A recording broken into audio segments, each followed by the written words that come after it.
in One Nation to another episode of the Hive podcast. I'm your host, TJ Winger. Today, joined by senior goalkeeper Justin Ennis. Justin, thank you so much for joining me. Thanks for having me. So, season just came to a close at the time of recording this. It's the next day after the weekend. I gotta know, what is it like playing in the NCAA tournament? That's an awesome stage for people to just get to, let alone, everything that comes after it. I mean, that's kind of just the goal from the start of the season, I guess. I mean, always our first priority is to go and win the ODAC tournament, and then from there, it's kind of like an honor to go out and play in the NCAAs. It's kind of always something. Growing up, you kind of watch like the March Madness brackets. It's it's our soccer version of March Madness. So it was a great experience. So do you guys call it November Madness? That's the I guess we could. I never thought of anything that we could say about it, but yeah. I guess we could look at it like November, that. so we got to find something that starts with an N. Right. Keep that alliteration. But talking about ODACs, wow, what a run for ODACs it was for you guys. Let's start with the quarterfinals, right? I think the big thing when it comes to talking to you right now, you got to play opposite of your brother. That was such a cool moment. Colin checks in, maybe 10, 15 minutes left in the game. Yeah. I was like, wow, the Ennis brothers standing juxtaposed one another on the pitch. What was that like? It's always fun. We got to do it last year for the first time, and then this year we were supposed to play in the regular season, but COVID messed that up, so it was kind of a bummer that I didn't get to play against him. And then the draw came out, and we were the 2 seed, they were the 7 seed, so definitely made my parents happy that we were going to play each other. But it was always good to get the upper hand on him too, so it's little bragging rights. And then in that game, Luke Mega with the hat trick. Can you believe that's just his first of his career? Yeah, when I saw that, I was pretty shocked when I saw that. But then at the same time, he's kind of just consistent, just 1-2 goals a game. He just does it every game. And yeah, but then it was like his first hat trick. It was kind of eye-opening to all of us. And I know it probably hurts you to talk about the offense, but overall part of that's also probably this team is so balanced across the board in the regular season. Brendan was in the mix, Kenny, Luke, Bailey. I mean, there's just a motley of guys who can put it in the back of the net. Right. Yeah, and it kind of makes our jobs easier too, because we know if we do our job keeping them off the scoreboard, at least we know that we're going to at least get 1 or 2 a game with our front line, our midfielder. Sure. So it kind of does take a lot of pressure off of us. So then you guys advance to the semifinals, get to be at home again against Virginia Wesleyan. Another shutout, 3-0 this time around, 2 goals from Kenny Robles. We'll go ahead and jump to the ODAC championship game. What an awesome atmosphere that was. I mean, you kind of get the advantage playing a crosstown rival. Randolph's 15 minutes away. But have you seen Schellenberger packed like it was that day? That was definitely the first time I've seen something like that, especially kind of having to deal with opposing fans. Sure. We don't normally have to worry about that on our home field, but they definitely did bring a good presence, and I think it made it a lot more fun, especially when Luke scored, kind of going over to that side of the field celebrating and kind of just rubbing it in their face a little bit more. But it's fun to play in games like that Schellenberger always does give us good home fans, but then when it kind of just adds on to it, especially in a championship game, it made it that much more fun to win, especially. And considering that game ended 1-0, it was a different script than I thought we were going to see, because for Randolph, you have Evan Blow, leading goal scorer in the conference, Noah Carney right behind him at number 2, and then we've already talked about everybody that Lynchburg has. So I'm ready to see shots pounded to the back of the net, left and right. Doesn't play like that. And actually, only 4 times this year, Evan Blow did not score. Twice against y'all. Yeah. What is it like seeing him in front of you, and then what can you say about your defense trying to keep him contained? It's kind of just always that thing, knowing that he's coming in to playing against us. It kind of just always raises our guys to play even better. I mean, sure. We do take some pride into knowing that we were 2 of the 4 games where he didn't score, and I mean, we felt like we did a really good job against him, and he only had maybe 1 or 2 close chances, and other than that, he kind of was out of the game, which when he's not doing much, their team isn't very effective, so we kind of felt like we did a really good job with that. Oh yeah, I'd have to agree. And that was such a fun match to watch, especially considering people who aren't soccer fans think that was one to point to and be like, hey, it may have been 0-0, but it was super entertaining to watch. And then we ultimately get to overtime, the handball call inside the 18, Luke gets the PK, and I've asked you this already, but I'd love to know what was going through your mind, and was there any doubt that Luke was converting there? No doubt. I mean, he's so composed on the ball. When it's going to come to an end, he's going to tuck it away, end the game. And I mean, we all kind of felt bad for the guy that got the handball. I mean, It was definitely an accident, but it was a clear-cut handball. I honestly didn't even see it happen, so I was kind of shocked when we got a penalty. So kind of just from there, like, my heart dropped.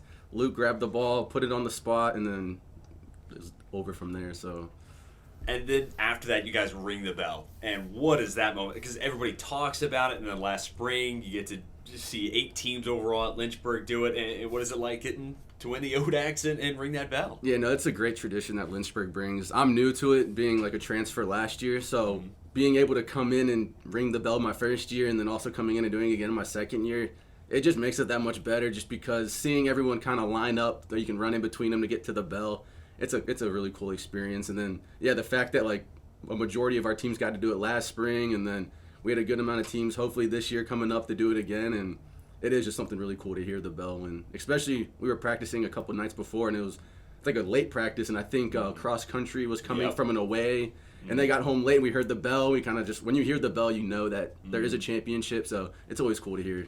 Yeah, no doubt. Cross country, both teams winning the ODAC title. Yeah, right as you were getting ready.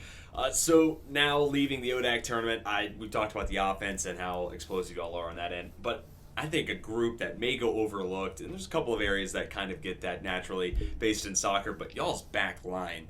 The backs with Joey Daly, Seth Dale, and then between them Griffin and Nick Foley. That felt like one of the best 4-man lines inside the ODAC, and there's so much playing experience between those 4. What did it do to make your job a little bit easier? Oh, I mean, that's what it did. It made my job very easy. I mean, the last couple games I had maybe 6 or 7 saves within like the last 5 games, which just shows that they do almost everything for me, which is, I give them all the credit. I mean, and they all complement each other perfectly. With Joey, he's like a very explosive winger up and down. He connects very well with Luke, and then Seth on the other hand, he always takes care of what he needs to do, keeping the ball.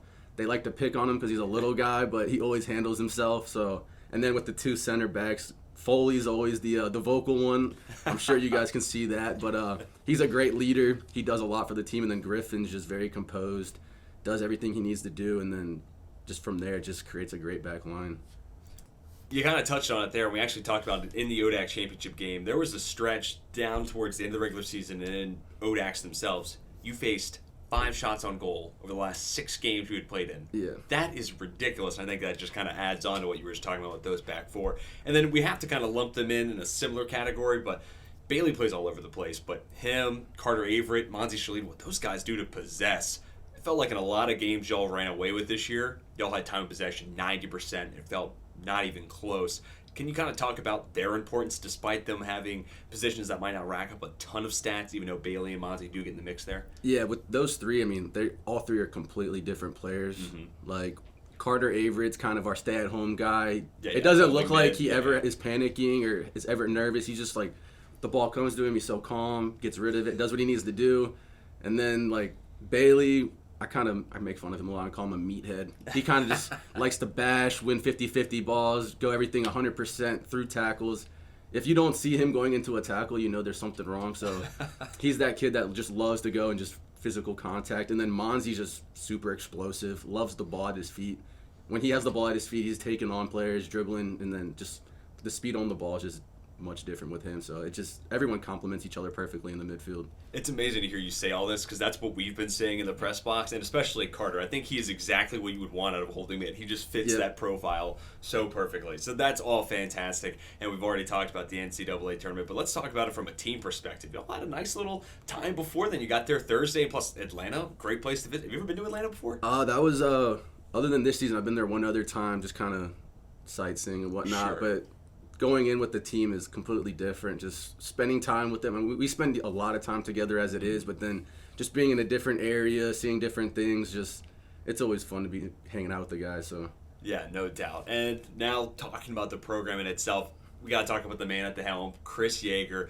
Wins co-coach of the year this year, another one of the many accolades he's racked up. What is he like playing for as a player, and then what is he like as a coach in general? Oh, yeah, it's awesome playing for him. The whole coaching staff's awesome, but Yeags is just, during practice, he's going to expect the most from you, push you, and then off the field, he's a great man as well. Like, easiest guy to talk to. He's always there. But, yeah, when it comes to game time, he's going to be on you and expect the most out of you. So, and that explains why the program's always so successful, because he does get the most out of the players. And then the last couple things I'll ask you is, you guys get to the NCAA tournament. That's such a nice resume pattern there for the program overall, bragging rights in a lot of ways. What do you see on the horizon for this team moving forward? Oh, I mean, the juniors moving into seniors, and then everyone moving up, the future's still very bright. Yes, we're losing a lot of big pieces in the senior class, but there's nothing that can't be filled right now. And then obviously the coaches are doing a great job recruiting, hopefully bringing in another set of freshmen that can make an impact like this year and last year's. Mm-hmm. So just the future's bright. They're going to move into spring, start working for the fall, and then it's just go time again.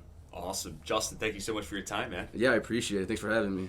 That's going to bring a close to this episode of the Hive Podcast. Be sure to come back next week for a new episode. For Justin Ennis, I'm TJ Winger. Until next time, we are signing off.